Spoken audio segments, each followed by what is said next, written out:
Kannur vision നേർരേഖയിലേക്ക് പ്രിയ പ്രേക്ഷകർക്ക് സ്നേഹപൂർവ്വം സ്വാഗതം. നേർരേഖ ഈ എപ്പിസോഡിൽ ചർച്ച ചെയ്യുന്നത് പരീക്ഷയാണ്, പരീക്ഷാക്കാലമാണ്. മാർച്ച് എന്ന് പറഞ്ഞാൽ നല്ല ചൂടുള്ള കാലമാണ്. അതുപോലെ മനുഷ്യരിൽ അങ്കലാപ്പും വേവലാതികളുമുള്ള ഒരു കാലം. ആർക്കാണ് അങ്കലാപ്പും വേവലാതിയും? ഒരു ഭാഗത്ത് കുട്ടികൾക്ക്, ഒരു ഭാഗത്ത് രക്ഷിതാക്കൾക്ക്. ഇന്നത്തെ മത്സരത്തിൻ്റെ യുഗമാണല്ലോ. മക്കളെ ഒന്നാമതെത്തിക്കാനുള്ള കഠിന പ്രയത്നം രക്ഷിതാക്കൾ നടത്തും. ഒന്നാമതെത്താനുള്ള കുട്ടികളുടെ ശ്രമം. മറ്റൊരു വിഭാഗം ഇതൊന്നും ശ്രദ്ധിക്കാതെ എല്ലാം സാമട്ടിൽ വിട്ടുപോകുന്ന ഒരു വിഭാഗം. കുട്ടികളുടെ പരീക്ഷാക്കാലം വളരെ സമ്മർദ്ദങ്ങൾ. ചില വീടുകളിലൊക്കെ ശ്മശാന മൂകതയായിരിക്കും. കുട്ടികൾ രാത്രി മുഴുവൻ ഇരുന്ന് പഠിക്കുന്നു, രക്ഷിതാക്കൾ ലീവ് എടുത്ത് വീട്ടിലിരിക്കുന്നു. വലിയൊരു യുദ്ധത്തിന് തയ്യാറെടുക്കുന്ന ചില അന്തരീക്ഷങ്ങളും നമുക്ക് കാണാം. സത്യത്തിൽ ഈ പരീക്ഷയെ എങ്ങനെ നേരിടണം? പരീക്ഷാക്കാലത്തെ നല്ല സന്തോഷത്തോടു കൂടി, ആഹ്ലാദത്തോടു കൂടി നേരിടാനുള്ള വഴികൾ ഏറെയാണ്. അതെങ്ങനെ ഉപയോഗപ്പെടുത്താം? നേർരേഖ ചർച്ച ചെയ്യുകയാണ്. വ്യത്യസ്ത മേഖലകളിൽ നിന്ന് 3 പേരാണ് ഈ ചർച്ചയിൽ പങ്കെടുക്കുന്നത്. ഒന്ന്, ചിരി ഹെൽപ്പ് ലൈൻ. അത് നമ്മുടെ പോലീസ് ഇപ്പോൾ മൊത്തത്തിൽ മാറിയല്ലോ. പഴയ ഉണ്ടക്കണ്ണും കൊടവയറും ചോരക്കണ്ണൊക്കെയുള്ള പോലീസിൽ നിന്ന് മാറി ജനങ്ങളിലേക്ക് ഇറങ്ങിയ നമ്മുടെ പ്രിയപ്പെട്ട കോടിയേരി വിഭാവനം ചെയ്ത ജനമൈത്രി പോലീസിലൂടെ ജനങ്ങളിലേക്ക് ഇറങ്ങിയ പോലീസ് കുട്ടികളുടെയും സ്ത്രീകളുടെയും വൃദ്ധരുടെയൊക്കെ കാര്യത്തിൽ അവരെയൊക്കെ ചേർത്ത് പിടിക്കുന്ന പുതിയൊരു കാലത്താണ് നമ്മൾ ജീവിക്കുന്നത്. അപ്പോൾ പോലീസിൻ്റെ കീഴിലുള്ള ചിരി ഹെൽപ്പ് ലൈൻ, അഥവാ ഒരു സ്റ്റുഡൻറ്റ് പോലീസ് കാഡറ്റൊക്കെ ആയിട്ട് ബന്ധപ്പെട്ടിട്ടാണ്. അതിൻ്റെ അസിസ്റ്റൻറ്റ് ജില്ലാ നോഡൽ ഓഫീസർ കെ രാജേഷ് നമ്മോടൊപ്പം ചേരുന്നുണ്ട്. അതുപോലെ തന്നെ കുറുമാത്തൂർ വൊക്കേഷണൽ ഹയർ സെക്കൻഡറി നിന്ന് അധ്യാപകൻ പി രമേശൻ ചേരുന്നു.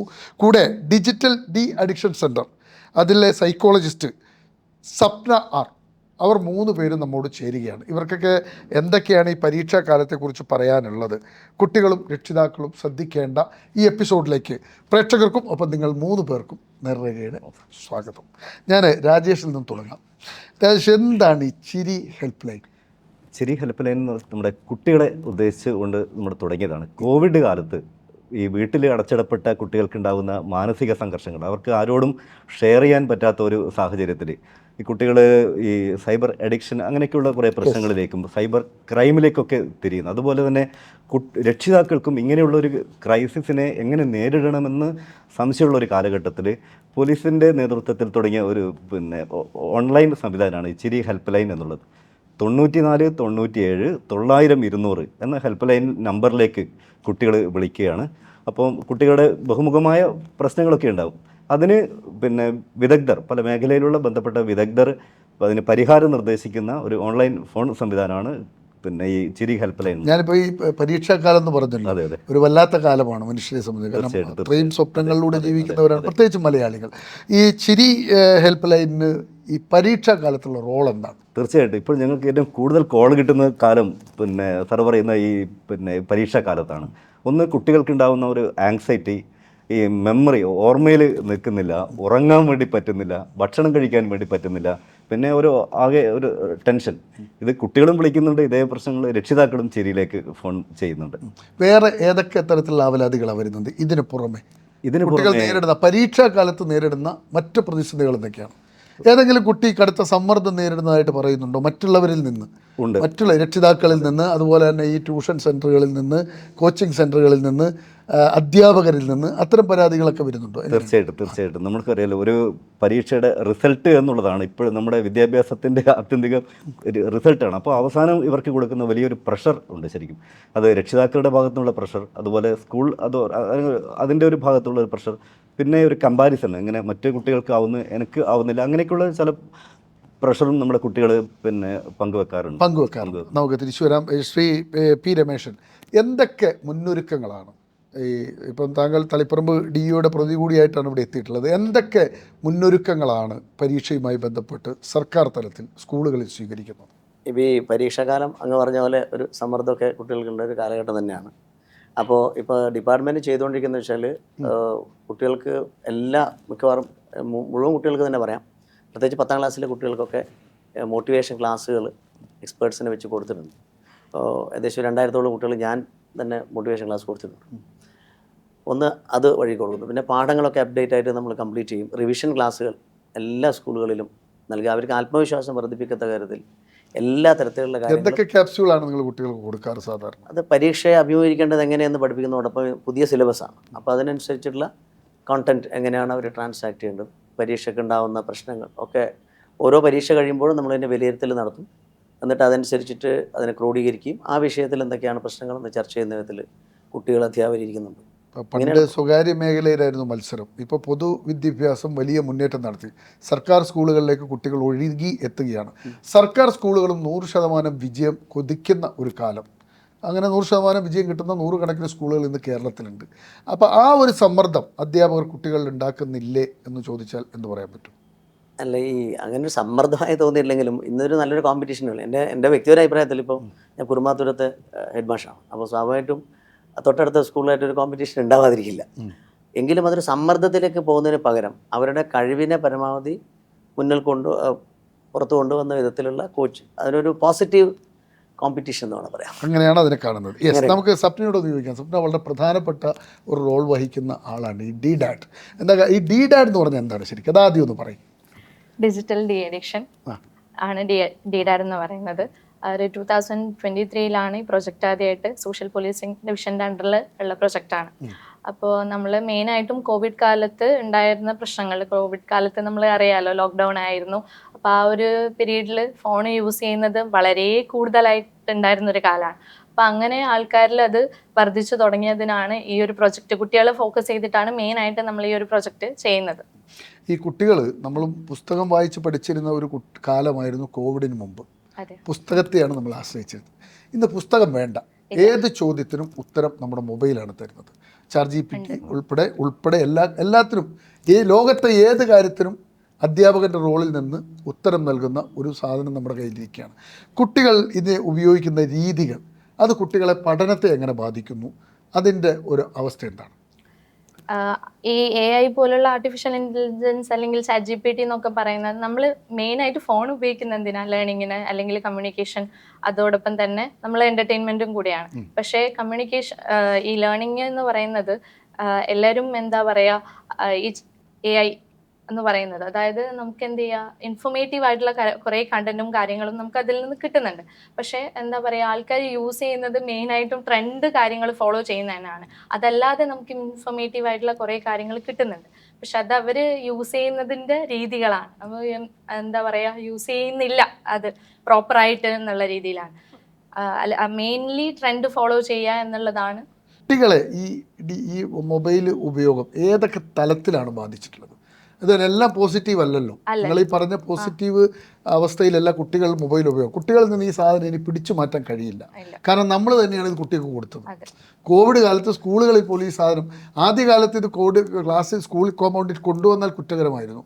പിന്നെ അതേ സ്കൂളിൽ തന്നെ അധ്യാപകരും രക്ഷിതാക്കളും ഈ സാധനം കുട്ടികൾക്ക് കൊടുക്കാൻ തുടങ്ങി. അങ്ങനെ കുട്ടികളിലേക്ക് നമ്മൾ കൊടുത്ത ഈ സാധനം ഇനി തിരിച്ചു വാങ്ങാൻ പറ്റില്ല. അപ്പോൾ കുട്ടികൾ ഇത് ഏതൊക്കെ നിലക്കാണ് ഇപ്പോൾ കൊണ്ടു നടക്കുന്നത്? അത് ഉണ്ടാക്കുന്ന നെഗറ്റീവ് എന്തൊക്കെയാണ്? നെഗറ്റീവ് ഇമ്പാക്റ്റ് എന്ന് പറയുമ്പോൾ ഗെയിം അഡിക്ഷൻ മെയിനായിട്ട് നമ്മളിപ്പോൾ DDAD സെൻറ്ററിൽ മെയിനായിട്ട് കാണുന്നത് ഗെയിം അഡിക്ഷൻ വരുന്ന കുട്ടികളാണ്. അതായത് ഇവർക്ക് ഈ ഒരു പ്രത്യേകിച്ച് പാരൻസ് എന്ത് ചെയ്യുന്നില്ല, ഒരു ടൈം ലിമിറ്റോ ഒരു ഇതൊന്നും സെറ്റ് ചെയ്യാതെ അവർക്ക് കൊടുക്കുകയാണ്. അവർക്കിപ്പോൾ അവരുടെ കയ്യിലുള്ളതാണ് ഫോണ്, അവർക്ക് യൂസ് ചെയ്യാനുള്ളതാണ്, അവരുടെ ഏജിന് അപ്രോപ്രിയേറ്റ് ആണ് എന്നുള്ളൊരു തോട്ടാണ് പാരൻസ് തന്നെ കുട്ടികളിലേക്ക് ഉണ്ടാക്കി കൊടുക്കുന്നത്. അപ്പോൾ അവരെന്ത് ചെയ്യുമെന്ന് വെച്ച് കഴിഞ്ഞാൽ മെയിനായിട്ട് ഇതെന്റെ കയ്യിലുള്ള സാധനമാണ്, എന്റെ സ്വന്തമാണ്, അതെ, അതിൽ പാടില്ല. അപ്പോൾ ദേഷ്യമാണ് മെയിനായിട്ട് വരുന്ന, ഇമോഷണൽ ആയിട്ടുള്ള ഔട്ട് ബേസ്റ്റ് ഉണ്ടാവും, ഇറിറ്റബിലിറ്റി ഉണ്ടാവും, ആങ്കർ ഒക്കെ ആയിട്ടാണ് മെയിനായിട്ട് വരുന്നത്. അവരുടെ അടുത്ത് നമുക്ക് ഒരു ഇതെന്തായാലും നമുക്കറിയാം, ഡിജിറ്റൽ ഡിവൈസ് എടുത്ത് മാറ്റിക്കളയാ എന്നുള്ള ഒരു ഓപ്ഷൻ ഇല്ല. അപ്പൊ അവർക്ക് അത് എങ്ങനെ അത് ഹെൽപ്ഫുൾ ആയിട്ട് തന്നെ യൂസ് ചെയ്യാം എന്നുള്ളതാണ് മെയിൻ ആയിട്ട് നോക്കേണ്ടത്. അതായത് അവര് എന്റർടൈൻമെന്റ് യൂസ് ചെയ്യുന്നത് കൊണ്ട് നമുക്ക് ഒരിക്കലും നോ പറയാൻ പറ്റില്ല, യൂസ് ചെയ്യാം. പക്ഷെ എങ്ങനെ അത് ഹെൽത്തി ആയിട്ട് യൂസ് ചെയ്യാം എന്നുള്ള ഇതാണ് നമ്മൾ മെയിനായിട്ട് ഇവിടെ. പരീക്ഷാ കാലത്ത് ഈ കുട്ടികളുടെ ഉപയോഗം, അതിനകത്ത് നിങ്ങൾ കൊടുക്കുന്ന നിർദ്ദേശങ്ങൾ എന്തൊക്കെയാണ്?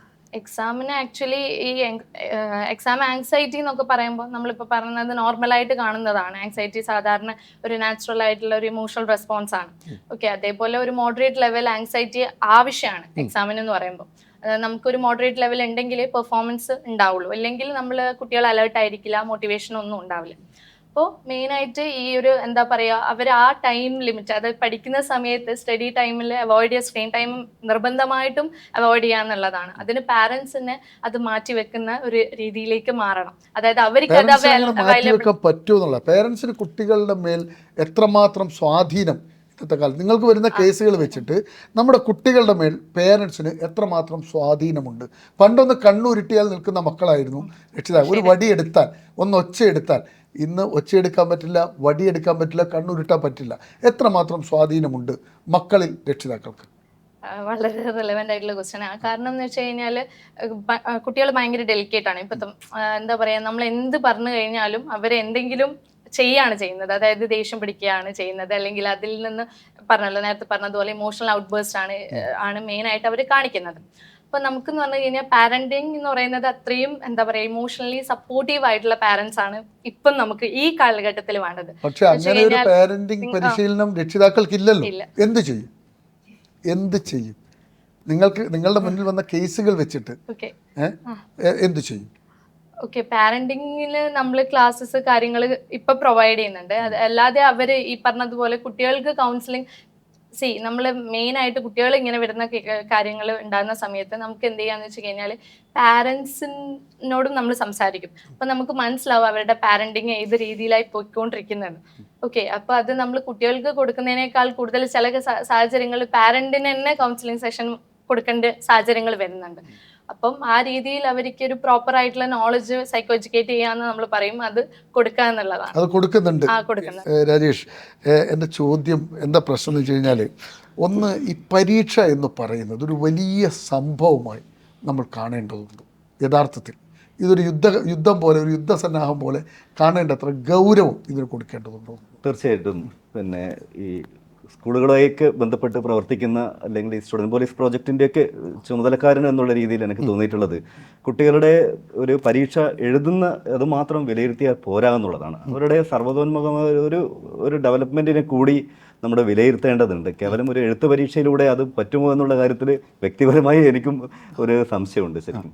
ഒന്ന് ഏറ്റവും വലിയ പ്രധാനം, നമ്മുടെ ഈ ഒരു കാലഘട്ടത്തിൽ നമ്മുടെ കുട്ടികളിൽ വന്ന ഒരു ബിഹേവിയർ ചേഞ്ച് അത് സമൂഹം അത്രത്തോളം അഡ്രസ്സ് ചെയ്യുന്നുണ്ടോ എന്ന് തൊട്ട് മുമ്പ് നമ്മൾ ചോദിച്ചൊരു ചോദ്യത്തിനാണ്. അതിനെ നേരിടാൻ നമ്മളുടെ രക്ഷിതാക്കളും അതുപോലെ നമ്മുടെ അധ്യാപകരും, നമുക്കറിയാം നമ്മളൊക്കെ ഒരു മുൻ തലമുറക്കാരാണ് ശരിക്കും, നമുക്ക് ആവുന്നുണ്ടോ എന്നുള്ളതാണ്. കാരണം വ്യത്യസ്തങ്ങളായ പ്രശ്നങ്ങളാണ് നമ്മുടെ സ്കൂളുകളിലൊക്കെ അല്ലെ അഭിമുഖീകരിക്കുന്നത്. നമ്മൾ ചില വാർത്തകൾ, ചില ദൃശ്യങ്ങളൊക്കെ കഴിഞ്ഞ ദിവസമൊക്കെ ഷെയർ ചെയ്യേണ്ടതല്ലോ. അതിനൊരു പോലീസ് ഡിപ്പാർട്ട്മെൻറ്റ് പ്രതിനിധിയോട് ഞാൻ വളരെ ആശങ്കയോടെ കാണുന്നത്. അപ്പോൾ അതുകൂടി നമ്മൾ അഡ്രസ്സ് ചെയ്യേണ്ടതുണ്ട്. ആ ഒരു കുട്ടികളുടെ എന്താ പറയുക മാനസികമായ ഒരു ആരോഗ്യം കൂടി ഉറപ്പുവരുത്തുന്നതൊക്കെ ആയിരിക്കണം വിദ്യാഭ്യാസം എന്നാണ് എനിക്ക് തോന്നി. കുട്ടികളുടെ പഠന നിലവാരം അളക്കുന്നതിന് മാനസിക നിലവാരം കൂടി നമ്മൾ നോക്കേണ്ടത് അനിവാര്യമാണ് എന്നാണ് താങ്കൾ ഉദ്ദേശിക്കുന്നത്, തോന്നുന്നു അല്ലേ? ഈ SPC ഒക്കെ നടത്തുമ്പോൾ കുട്ടികളുടെ പെരുമാറ്റം പറഞ്ഞില്ലേ, ചില കുട്ടികളൊക്കെ എന്തിനെങ്കിലുമൊക്കെ രക്ഷിതാക്കൾ ഈ പറയുന്ന പ്ലാറ്റ്ഫോം നിഷേധിച്ചാൽ കുട്ടികൾ മൊബൈൽ എറിഞ്ഞു പൊളിക്കുന്നു. ഇപ്പം ഒരു കുട്ടി അപ്പാട് കയറി സൂയിസൈഡ് ചെയ്യുന്നു, ചിലർ മാതാപിതാക്കൾ കുത്തിക്കൊല്ലുന്നു, എന്തും ചെയ്യുന്ന രീതിയിലേക്ക് മാറുന്നു. അതെങ്ങനെയാണ് നിങ്ങൾ ഈ സ്കൂളുകളിലൊക്കെ സഞ്ചരിക്കുമ്പോൾ എന്താണ് അതിൽ നിന്ന് മനസ്സിലാക്കുക? നമുക്ക് ഒരു വലിയ പ്രശ്നം പലപ്പോഴും മുമ്പൊക്കെ ഞങ്ങളുടെയൊക്കെ കുട്ടിക്കാലത്ത് ഉണ്ടായിരുന്ന സംഘർഷങ്ങളൊക്കെ മറ്റ് രാഷ്ട്രീയ അങ്ങനെയൊക്കെ ആയിരുന്നു. ഇപ്പോഴങ്ങനെയല്ല. സോഷ്യൽ മീഡിയയിൽ പോസ്റ്റ് ചെയ്ത ഏതെങ്കിലും അതുമായിട്ട് ബന്ധപ്പെട്ടൊക്കെയാണ് സംഘർഷം ഉണ്ടായിട്ടുള്ളത്. നമ്മുടെ ജില്ലയിൽ തന്നെ 1-2 വിദ്യാലയങ്ങളിൽ വലിയ സംഘർഷം, കുട്ടികൾ തമ്മിലുള്ള ശരിക്കും ആശുപത്രിയിലൊക്കെ പ്രവേശിപ്പിക്കുന്ന രീതിയിലേക്കൊക്കെ എത്തിയിട്ടുണ്ട് ഇതിനെ. അപ്പോൾ അതൊക്കെ ഇത്തരത്തിലുള്ള കാരണം അവർ സമൂഹമായിട്ട് ബന്ധപ്പെടുന്നത് ഈ സോഷ്യൽ മീഡിയയിലൂടെയാണ്. ഇൻസ്റ്റാഗ്രാമിൽ പോസ്റ്റ് ചെയ്ത ഒരു വിഷയവുമായി ബന്ധപ്പെട്ടാണ് അവിടെയുള്ള 8ലെയും 9ലെയും കുട്ടികൾ തമ്മിൽ അടിക്കുക, അല്ലെങ്കിൽ 10ലെയും +1ലെയും കുട്ടികൾ തമ്മിൽ അടിക്കുക എന്നൊക്കെയുള്ള രീതിയിലുണ്ടായിപ്പോൾ അത് മുമ്പത്തെ കാലത്ത് കേട്ടുകേൾവിയില്ലാത്തൊരു സംഭവമാണ്. ഇങ്ങനെയുള്ള സോഷ്യൽ മീഡിയ വെച്ചിട്ടാണ് ഏറ്റുമുട്ടുന്നത്. അതാണ് അല്ലെങ്കിൽ നമ്മുടെ നാട്ടിലുള്ള ഒരു വിഷയം വെച്ചിട്ടോ ഒന്നുമല്ല. അതാണ് മറ്റൊരു ലോകമാണ്, ഒരു വിർച്വൽ ലോകമാണ്. അവിടുത്തെ ഒരു പ്രശ്നത്തിനെയാണ് കുട്ടികൾ നേരിട്ടുള്ള സംഘർഷത്തിലേക്ക് എത്തുന്നത്. അത് വലിയ പ്രതിസന്ധി സൃഷ്ടിക്കുന്നത്. പക്ഷെ ഒരു ചോദ്യം ചോദിച്ചോട്ടെ, ഈ കുട്ടികൾ 2 തരത്തിലുണ്ട്. ഒന്ന് നന്നായി പഠിക്കുന്ന കുട്ടികൾ, ഒന്ന് തീരെ മൈൻഡ് ചെയ്യാത്ത കുട്ടികൾ. അപ്പോൾ അങ്ങനെ പിന്നോക്കം നിൽക്കുന്ന കുട്ടികളുടെ ഒരു മാനസിക നിലവാരം എന്താണ്?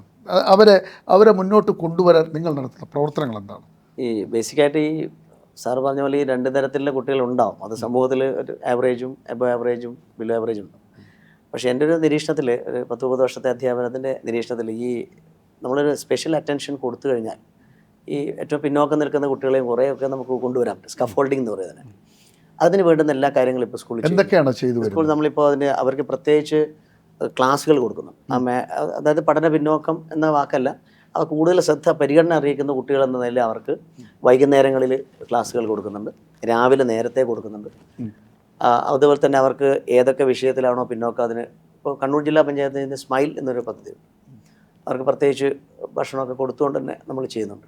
അപ്പോൾ പ്രത്യേകിച്ചുള്ള അറ്റൻഷൻ അവർക്ക് കൊടുക്കുകയും തീർച്ചയായിട്ടും അവരെ അടുത്ത ലെവലിലേക്ക് ഉയർത്താനുള്ള ശ്രമം 100% സ്കൂളുകളിൽ ഇപ്പോൾ നടക്കുന്നുണ്ട്. പിന്നെ ഈ പരീക്ഷയായിട്ട് ബന്ധപ്പെട്ട് ഈ സ്പെഷ്യൽ ക്ലാസ്സുകളുടെ ഒരു സ്വഭാവം ഉണ്ടല്ലോ, രാത്രി ക്ലാസ്സുകൾ, മോർണിംഗിൽ ഏർലി മോർണിംഗ്, അത്തരം ക്ലാസ്സുകളും അതിൻ്റെ സംവിധാനമൊക്കെ എങ്ങനെയാണ്? അത് പല സ്കൂളുകളും പല രീതിയാണ് ചെയ്യുന്നത്. ചില സ്കൂളുകൾ അവിടെ തന്നെ നൈറ്റ് താമസിപ്പിച്ച് പഠിപ്പിക്കുന്ന സ്കൂളുകളൊക്കെ അത് ഗവൺമെൻറ് തലത്തിലുണ്ട്. പിന്നെ ഒരു വൈകുന്നേരം 6-7 മണി വരെ എടുക്കുന്ന സ്കൂളുകളുണ്ട്. കുറച്ച് രാവിലെ തുടങ്ങി. ഇപ്പോൾ എല്ലാ സ്കൂളിലും കോമൺ ആയിട്ട് നടക്കുന്ന 9 മണിക്ക് തുടങ്ങിയിട്ട് ഉള്ള ക്ലാസ്സുകളും അതോടൊപ്പം ഒരു 5-5:30 വരെയുള്ള, ഞങ്ങളുടെ സ്കൂളൊക്കെ 5-5:30 വരെയൊക്കെ ക്ലാസ് 6 മണി വരെയൊക്കെ എടുത്തിട്ടുണ്ട്. അങ്ങനെ രക്ഷിതാക്കൾ, അത് എല്ലാ കുട്ടികൾക്കല്ല, പ്രത്യേക പരിഗണന ഇറക്കുന്ന കുട്ടികൾക്കായിരിക്കും കൂടുതൽ പ്രാധാന്യം. എൻ്റെ ഒരു ചോദ്യം, ഈ AI യുഗത്തിലേക്ക് കടന്നു, പിന്നെ ഈ പറയുന്ന നമ്മുടെ മൊബൈൽ അഡിഷൻ ഇങ്ങനെ വരുന്നു. അപ്പോൾ ഈ സിലബസ് നമ്മളിപ്പം ഫോളോ ചെയ്യുന്നത് പഴയ സിലബസ് സംവിധാനമാണ്. സിലബസിൽ ഉണ്ടായിട്ടുള്ള മാറ്റങ്ങൾ എന്താണ്? തീർച്ചയായിട്ടും സാർ, അതൊരു ഒന്ന് പുതിയ സിലബസ് നോക്കിക്കഴിഞ്ഞാൽ അപ്ഡേഷൻസ് ഒരുപാട് വന്നിട്ടുണ്ട്. ഒരുപാട് വന്നിട്ടുണ്ട്. നമ്മളൊക്കെ ഒരു കാലഘട്ടത്തിൽ പഠിച്ച ഇന്ന് വളരെ അഡ്വാൻസ്ഡ് ആണ്. പിന്നെ കുട്ടികൾ വളരെ അഡ്വാൻസ്, അവർ വിഷ്വലാണ് കൂടുതൽ, ഡിജിറ്റൽ. മാഡം പറഞ്ഞ പോലെ അതിനൊരു പോസിറ്റീവ് വശം ഞാൻ കാണുന്നത് വെച്ചാൽ, ഇപ്പോൾ ഞാൻ സാധാരണ ട്രെയിനിങ്ങിൽ ചോദിക്കുന്നത് മിസ്റ്റർ ബീസ്റ്റ് എന്നൊരാളെ നിങ്ങൾക്ക് അറിയുന്ന വെച്ചാൽ ഒരു രക്ഷിതാവിനും ഈവൺ അധ്യാപകർക്ക് പോലും അറിയില്ല. പക്ഷേ കുട്ടികൾ കൃത്യമായിട്ട് അറിയാം ഏറ്റവും കൂടുതൽ വരുമാനമുള്ള യൂട്യൂബറാണെന്ന് എന്നോട് ആയിരക്കണക്കിന് കുട്ടികൾ പറഞ്ഞിട്ടുണ്ട്. അപ്പോൾ അവർ കുറേ കൂടെ അപ്ഡേറ്റഡ് ആണ്. 2 ആർട്ടിഫിഷ്യൽ ഇൻ്റലിജൻസ് അവരെ നന്നായി ഹുക്ക് ചെയ്തിട്ടുണ്ട്. അറിയാലോ, ഒരു അൽഗോരിതം അവർക്ക് അത് പോകുന്നു. ഇവിടെ ഒരു നിയന്ത്രണം ആവശ്യമുണ്ടെങ്കിലും നമ്മളെക്കാൾ അവർ കുറച്ചും കൂടെ ഫാസ്റ്റായിട്ട് ടെക്നോളജി ഉണ്ട്. അത് സിലബസിൽ അപ്ഡേഷൻസ് വന്നുകൊണ്ടിരിക്കുന്നുണ്ട്. ഈവൻ കമ്പ്യൂട്ടറിൽ എഡ്യൂക്കേഷൻ തന്നെ അവർക്ക് മാറ്റം വന്നിട്ട് ഇപ്പോൾ റോബോട്ടിക്സ് ഒക്കെ തുടങ്ങിക്കഴിഞ്ഞു. അത് ആർട്ടിഫിഷ്യൽ ഇൻ്റലിജൻസ് ശരിക്കും വരുന്നുണ്ട്. സിലബസ് പഴയ പോലെ അല്ല, ഒരുപാട് മാറ്റങ്ങൾ അപ്ഡേറ്റ് കാലത്തിനനുസരിച്ച് മാറി. തീർച്ചയായിട്ടും. സ്വപ്ന, ഈ